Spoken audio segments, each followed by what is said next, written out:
यह एक विस्तृत कहानी है जो श्रीमद् भगवद गीता के प्रथम अध्याय अर्जुन विषाद योग के श्लोक 2-3 पर आधारित है। ये श्लोक दुर्योधन की कूटनीति, उसके भीतर के भय और युद्ध के मैदान की व्यूह रचना का वर्णन करते हैं।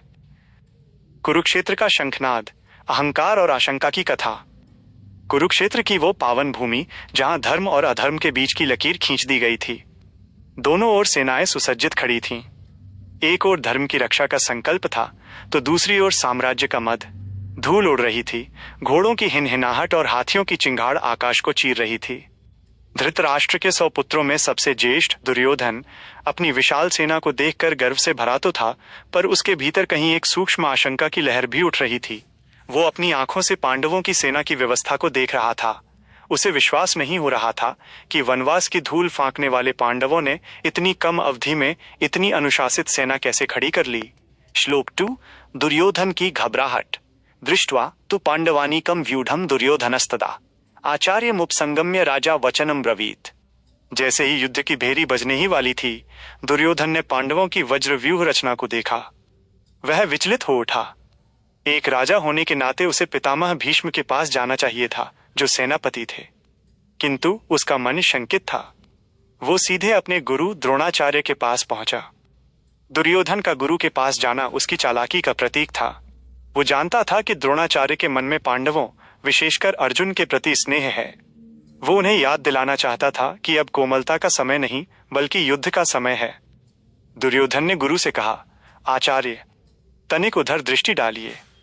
देखिए उस पांडव सेना को जो विनाश के लिए तैयार खड़ी है। श्लोक 3, कूटनीति का प्रहार। पश्यैता पांडुपुत्राणामाचार्य महती चमूम व्यूढ़ा द्रुपद पुत्रेण तव शिष्येण धीनता। दुर्योधन ने यहां अपने शब्दों के बाण चलाए। उसने कहा, हे आचार्य, पांडुपुत्रों की इस विशाल सेना को देखिए, जिसे आपके ही बुद्धिमान शिष्य द्रुपद पुत्र धृष्टद्युम्न ने व्यूहाकार खड़ा किया है। दुर्योधन ने जानबूझकर द्रुपद पुत्र और आपका शिष्य शब्दों का प्रयोग किया। वह द्रोणाचार्य के पुराने घावों को कुरेदना चाहता था। उसे याद था कि राजा द्रुपद ने द्रोण के अपमान का बदला लेने के लिए ही यज्ञ से धृष्टद्युम्न को प्राप्त किया था, ताकि वह द्रोण का वध कर सके। फिर भी द्रोणाचार्य ने उदारता दिखाते हुए उसे ही अस्त्र विद्या सिखाई थी। दुर्योधन का संकेत स्पष्ट था, अतारांकन। देखिए गुरुदेव, आपकी इसी उदारता का फल आज हमारे सामने शत्रु बनकर खड़ा है। जिस शिष्य को आपने पाला पोसा, आज वही आपकी मृत्यु का व्यूह रच रहा है। ये दुर्योधन की हीन भावना और भय को दर्शाता था। श्लोक 4, योद्धाओं की गणना और भय। अत्र शूरा महेश्वासा भीमार्जुनस्म युधि युयुधानो विराटश्च द्रुपदश्च महारथः। अपनी बात को और पुख्ता करने के लिए दुर्योधन पांडव सेना के उन महारथियों का नाम लेने लगा जिनसे उसे सबसे अधिक भय था। उसने कहा, हे गुरु, इस सेना में बड़े बड़े धनुषधारी शूरवीर हैं जो युद्ध में भीम और अर्जुन के समान पराक्रमी हैं। यहाँ सात्यकी, युयुधान, राजा विराट और महारथी द्रुपद भी उपस्थित हैं। दुर्योधन ने भीम और अर्जुन का नाम सबसे पहले लिया, क्योंकि उसे भीम की गदा और अर्जुन के गांडीव से सबसे अधिक असुरक्षा महसूस होती थी। उसने देखा कि पांडवों की सेना केवल संख्या में ही नहीं बल्कि संकल्प और नेतृत्व में भी अत्यंत सुदृढ़ है। कहानी का सार, अहंकार बनाम आत्मविश्वास। दुर्योधन के इन वचनों के पीछे उसकी मानसिक स्थिति छिपी थी।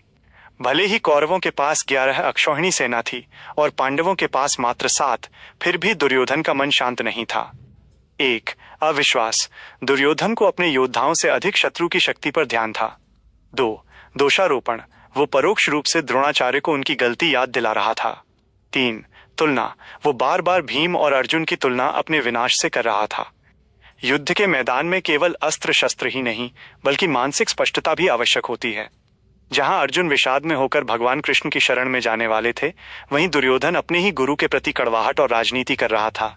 गीता के ये प्रारंभिक श्लोक हमें सिखाते हैं कि जब हृदय में पाप और भय होता है तो सबसे विशाल सेना होने के बावजूद व्यक्ति स्वयं को असुरक्षित महसूस करता है।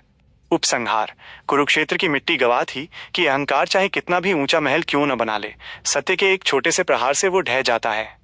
दुर्योधन की ये घबराहट वास्तव में उसकी अंतरात्मा की वो आवाज थी जो उसे बता रही थी कि विजय अधर्म के पक्ष में कभी स्थायी नहीं होती। क्या आप चाहेंगे कि मैं इन श्लोकों के आध्यात्मिक अर्थों पर आधारित अध्याय 1 के अगले श्लोकों 5 से 10 का विस्तार भी इसी प्रकार करूं?